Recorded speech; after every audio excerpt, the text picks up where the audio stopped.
dozen eggs, 2 dozen eggs, a bag of rice, a sack of rice, cereal, bread, anti-aircraft gun.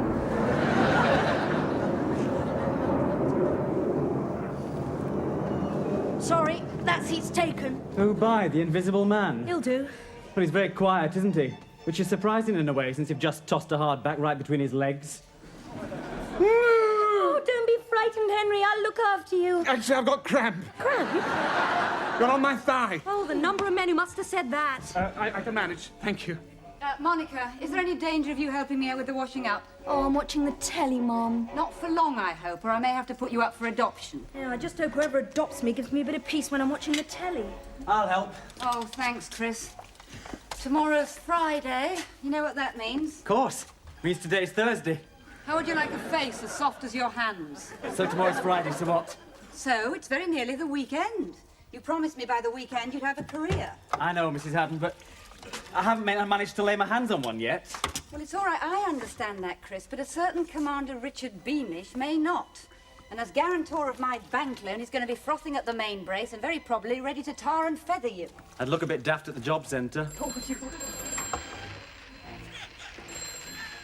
It's all right, Monica. I'll get it. Hello? Evening, Sheila.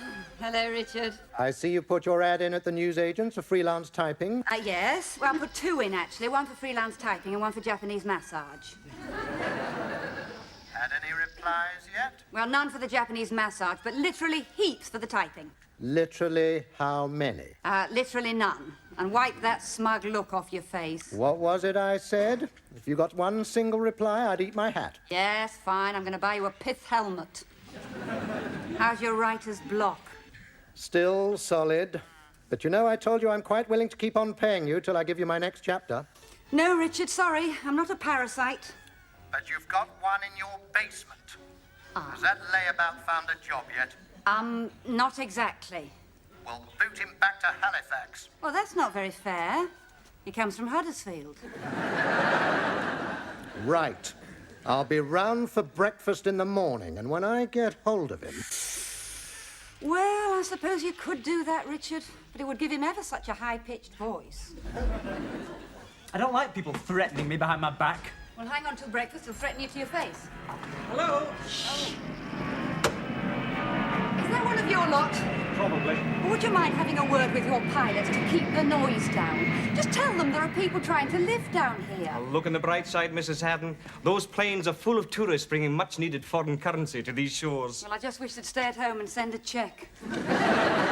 Well, if it's any consolation, London gets its own back when they try the food. Oh, yes, my feelings exactly. Can't we just leave it till the morning? Well, you said that last night. We did. This is it. You know, it's a great shame that paper saucepans were never invented. That way we could just throw everything away. But, darling, that would involve you in a strenuous trek to the waste bin. I'm not afraid of exercise. Look, I think we could actually do without plates altogether. I mean, I could just pour the supper straight onto the table. You lot could all lick it off with your tongues. Then all we'd have to do at the end of the meal is hose each other down. I think she reckons that's a pretty good idea. Yes. Spot of grease. Takes one to know one. Listen, I hate to add to your colossal workload, Monica, but I'm going to be out most of tomorrow job hunting, so you'll have to make dinner for everyone. I'm too young to die, Mrs. Haddon. No, you're not. Listen, she's not that bad, really. Her bangers and mash are quite edible-ish. I can't wait. I mean, it's no secret I've been after your banger since the day I moved in. Hey, can we just give them bread and water and maybe throw in a bit of mouldy cheese for the rat? This may be the moment. Eh? I'll cook tomorrow. I'll give you a taste of what lies in store for the discerning palates of those who will one day crowd the tables at my Scottish restaurant back in a trice. He seems keen. Is this a good idea, Mrs. Haddon? Letting that mad Scotsman loose on our stomachs? What exactly is a trice? Ah, a trice. Well, it's like a tick, only 3 times as long. Or half a tick 6 times as long. I mean, well, no. Take, for instance... You know everything, Henry. My menu. very much a rough draft, but in the not-too-distant future, people will feast their eyes on the final version. Highland hotchpotch. Socky Hall stew. Now, that sounds yummy. Grouse à l'orange. Oh, that's different, yes. Hogmanay haggis. Well, that's very festive. And crappit hides. Dare I ask what crappit hides are? Something you trod in? Crappit heeds involve oatmeal, haddock heads, and haddock livers. Sounds even worse than my first guess. And for dessert, mousse McAlpine and Edinburgh tart. Oh, the last one sounds right up your street. Well, what do you think, eh? Doesn't seem to be a big rush to book a table, does there? I think it sounds delicious, but I run my evening meals on a very tight budget, Hamish. What about Highland hotchpotch? That sounds relatively cheap. Or does it involve shipping a side of venison down from a distant glen? Well, funnily enough, I invented Highland hotchpotch as a suitable dish for relatively impoverished diners. You just described us. What do we need? Now, let's see. Neck of mutton, onions, carrots, turnips. I hate turnips. Oh, I love turnips. So do I. Turnips. Cauliflower, oatmeal. I hate oatmeal. I love oatmeal. So do I. Oatmeal. Now, is there anything else we'll need? Yeah, Alka-Seltzer. I love Alka-Seltzer.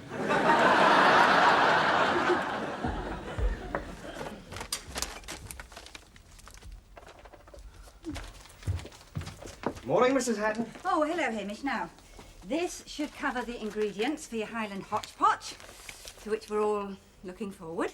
I hope it's enough. In fact, I insist it's enough. That'll be a tight squeeze, Mrs. Hatton, but us master chefs are very resourceful. Is Chris up yet? Shaving as I left. He may have finished by now, in which case you'll probably be busy embracing the mirror. He didn't happen to mention whether he'd got a career plan, did he? No, why? This is why.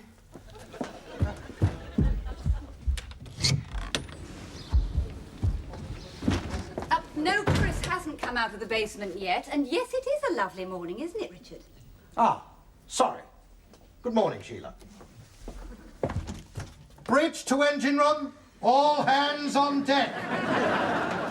You're not armed, are you, Richard? Always peckish at the prospect of combat. So, what's for breakfast? Absolutely anything you like, as long as it's toast and marmalade. Oh, you really shouldn't spoil me, sir. I've got rhythm. I've got rhythm. Well, Not too bad, thanks. How's yourself? I should tread warily, Chris. This man is a coiled spring. Now, look, he hasn't actually got his career plan together yet. Have you, love? Yes. So it's no use shout, pardon? Yes, I have. Well, I'm glad that's all sorted out. Can you pass the milk? Anything interesting in the paper this morning? just a minute. Just a minute. Hey? A few details, chummy, if you please. Details. Oh, well, it came to me as I was shaving. I was just looking in the mirror. Before you proceed any further, I'm only interested in a career plan that's contained within the boundaries of reality. I say this because it is common knowledge that your overriding priorities are pestering women and blow-drying your hair. Listen, Richard, let him get on with it. All right. I just wanted him to know in advance there are no vacancies for gigolos in Chiswick. Go on, Chris. You were looking in the mirror and... And who should I see but this really tasty-looking guy Hamish. with a first-class honours degree in charisma Hamish. and a glittering career ahead of him as a world-class model. You're going to be a male model. Well, it's not really cut out to be a female one, Henry. I know what you're thinking. In that case, perhaps you'd be good enough to pass me a blunt instrument. You're thinking, will this pay the rent? No, that's what I'm thinking. You know, I hate to say this, Mum, but I think he could be a model. Well, thank I mean, you, he's Monica. dumb enough, isn't he? Yes, well, time I started making the rounds. I can't understand why no one ever thought of this before. Richard, will you be joining us for our Scottish supper tonight? I'm cooking, and I promise nothing less than a magical experience. Wouldn't miss it for the world. Richard, have you by any chance brought your hat with you? Yes, why? Dear Sir or Madam, I have narrated my latest novel, Frozen Dreams, onto the enclosed cassettes. I would be grateful for a typed transcription. 2 copies, please. I enclose a cheque for £100 as a down payment on your fee. Yours faithfully, Millicent Bates. Well, Nice one, congratulations. Yes. All right. All right, so I was wrong. I trust you'll be magnanimous in victory. Richard, I'm not one to gloat. Na, na, na, na, na. Yes, well, it's time I was off to the zoo. I want to study a tiger at close quarters. Is this research for your blockbuster? Yes, hopefully Grip Lomax will be grappling with a tiger. Chapter 6. Why? Well, presumably so he's got an excuse to grapple with the newborn nurse in Chapter 7. I never thought of that. I like it. Well done. Oh, and while I'm at the zoo, I'll see if they haven't got room for a male model in the monkey house.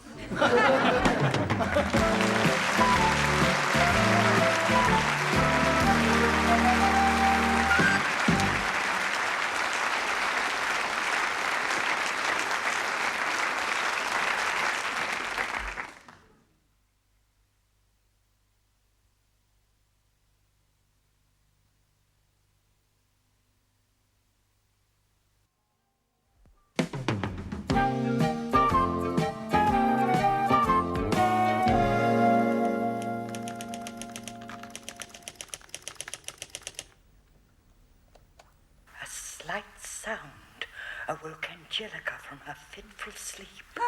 She saw a shadowy figure framed in the doorway.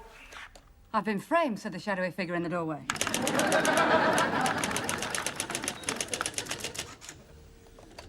Angelica felt a rising tide of terror, but quenched her desire to scream at the sinister silhouette.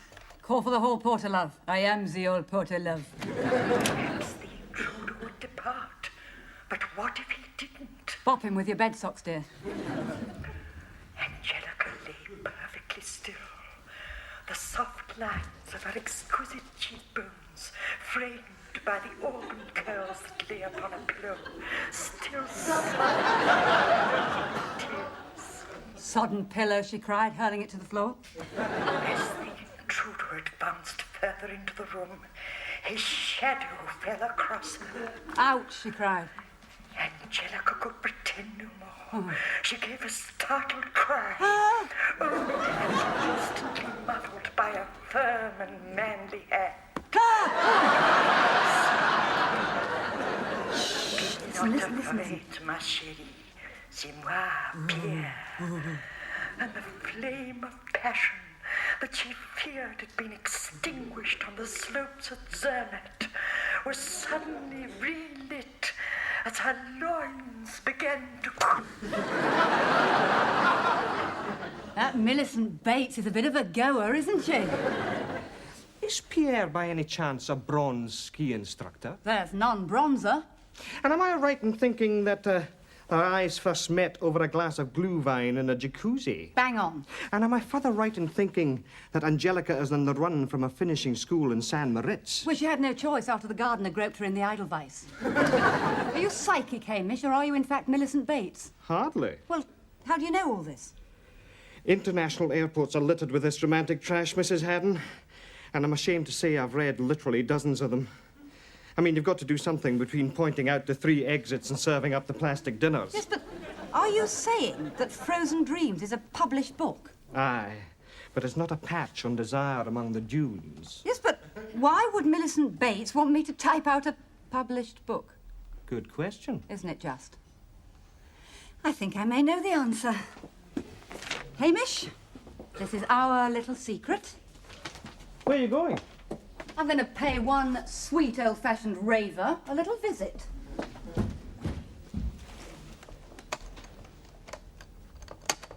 and the flame of passion that she feared had been extinguished on the slopes of Zermatt was suddenly relit as her loins began Hamish. Hodgepodge. Is Frozen Dreams your first book, Millie? Yes. And you just dictated it from a handwritten draft, did you? Yes. I wonder, would it be possible for me to have a tiny peek at the handwritten draft? Oh, I didn't actually bother with a handwritten draft. I just sort of thought it all up on the spot and spoke it into the recorder like he told me to. Oh.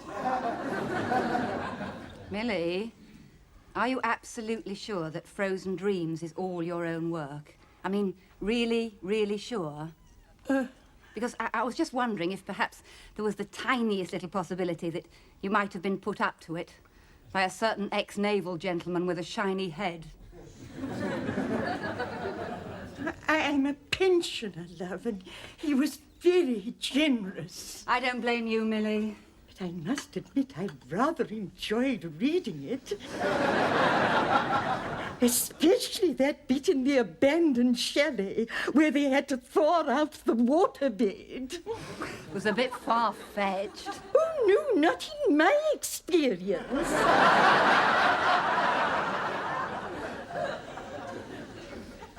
Oh, I'll take the high road and you'll take the low road, and I'll be in Scotland afore ye. But me and my true love will never meet a... Is it absolutely compulsory to have the Highland hotchpotch, Mrs. Haddon? Do you think Hamish would mind awfully if I just had an omelette instead? I think he'd make an omelette out of you. Oh. But what if we don't like it? I'm sure you'll come to our rescue, Henry. How do you mean? Well, you're a medical man. Presumably you have access to a stomach pump. It's all right, Monica. I'll get it.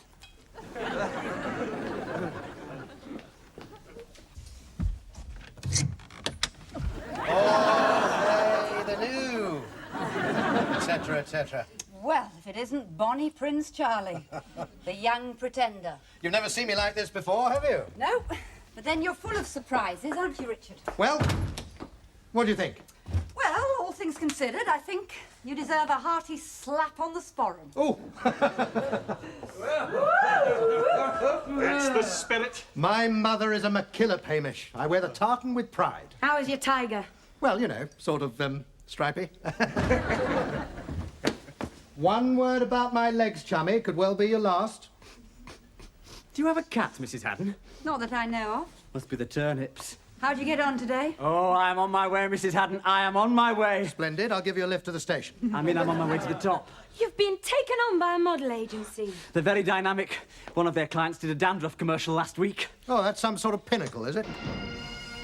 Lassies and laddies, please take your seats. Dinner is served. Oh, Hamish, this is beautiful. This table hasn't looked like this since... Well, let's face it, this table's never looked like this.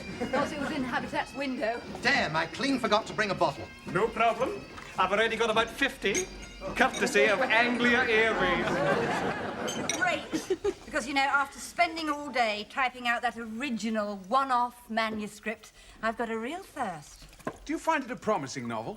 Well, it doesn't pretend to be Jane Austen. Yes, I agree. Hamish played me a bit. In fact, all it really pretends to be is Millicent Bates.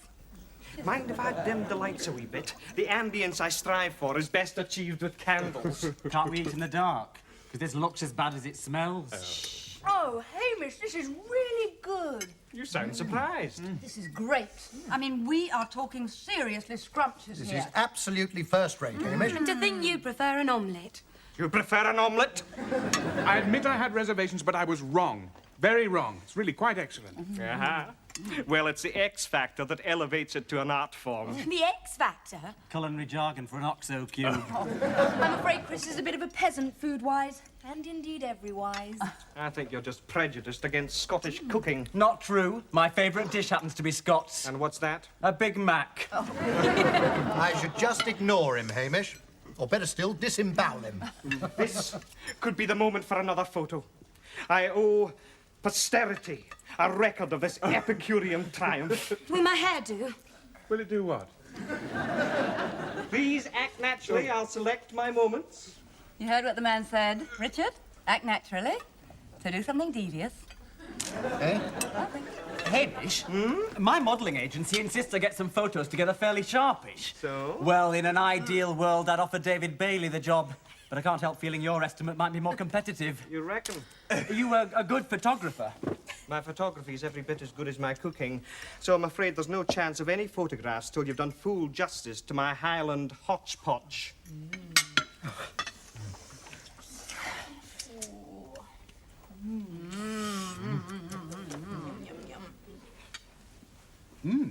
Magic. A real taste of heaven situation.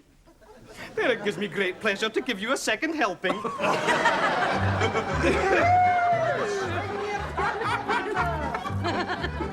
Smile. Not now.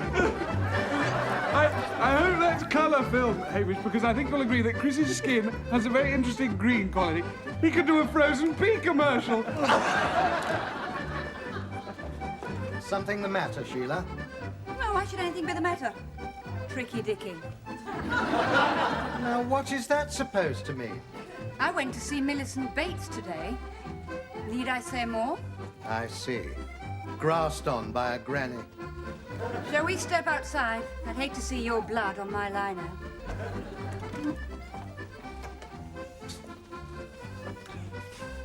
How dare you try to push money in my direction like that? Now, what is wrong with a bit of harmless generosity? Harmless generosity? Have you any idea how it made me feel? Well, I know storm signals when I see them, and I'm just beginning to understand why they name hurricanes after women. Richard, I know you're very comfortably off, and I'm only too aware that I'm perched on the edge of a financial razor blade, which makes me very uncomfortably off. But I do not want handouts. But my motives were impeccable, Sheila. You must believe that. I love you. I love you, for God's sake. Can't bear to see you lurch from one financial crisis to the next. I may lurch, but I lurch with my head held high. Well, then you'll get a stiff neck. Shall we dance? No, yes.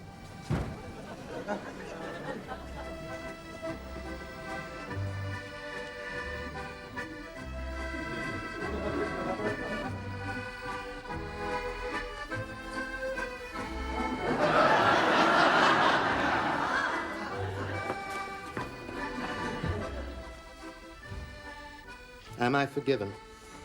Do you admit that you were a patronising and presumptuous prune? Patronising? Possibly.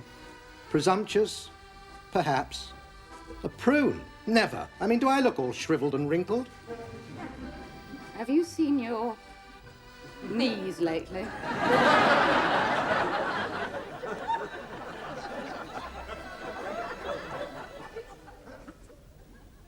He's a nice man, Ben. I mean, deep down inside, he's really very nice. I wish I knew what you'd think of him. Fine. No, that's all I need to know. No, fine.